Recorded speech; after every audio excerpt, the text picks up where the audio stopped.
When you think of scary diseases, dementia, Alzheimer's, and ALS may come to mind, all very scary diseases that cause a big decline in physical and mental cognition. But these diseases don't take away your basic human needs, like sleep. What if I told you there is a disease out there that will cause you to never sleep again, deprive you of it until death, and on top of this, will curse your family for generations to come? This may sound like a Black Mirror episode of a nightmare disease, but I assure you, it is very real. So what is this disease?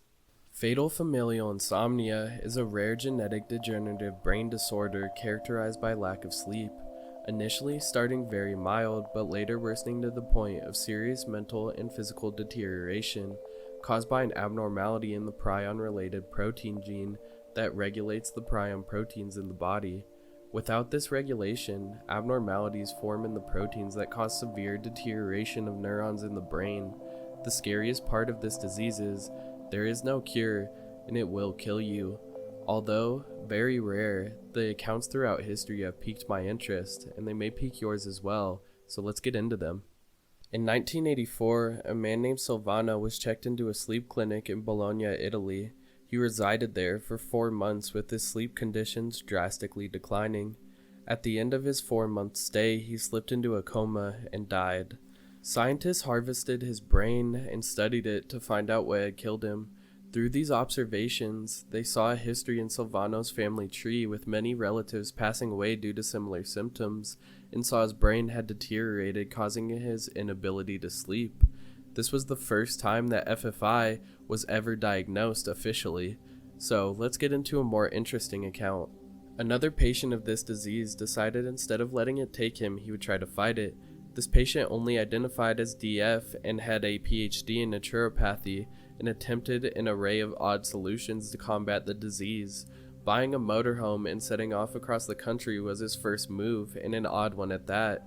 To sleep, he first tried vitamin therapy with things like tryptophan and massive doses of melatonin to sleep.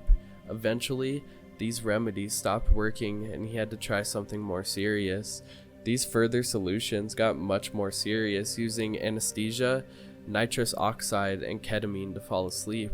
And even when he did fall asleep, it would only be for short 15-minute increments. As he fell deeper and deeper into the disease, he lost track of time, losing hours or days without noticing. With the lack of sleep, he started using stimulants like phentermine and a benzodrine inhaler to stay awake while driving across the country. At one point, DF suffered from a grand mal seizure, and realizing he slept quite well in the aftermath, he started using electroconvulsive therapy to duplicate the seizure and help him sleep. Although this provided him with sleep after each session, the side effects included amnesia and paranoia. His best solution was actually much more normal, being a sensory deprivation tank. DF noted that the little sleep he would get would be interrupted by sound or light, and the sensory deprivation tank negated these distractions. Although DF got a couple more years from these odd remedies, he eventually died to the disease. These are two of the more interesting accounts of FFI, as it's very rare. But even with just these short accounts, you can see how scary this disease really is. A disease that steals your sleep, turning every waking moment into a nightmare, only allowing you peace and death. And even after that, terrorizing your family for generations to come.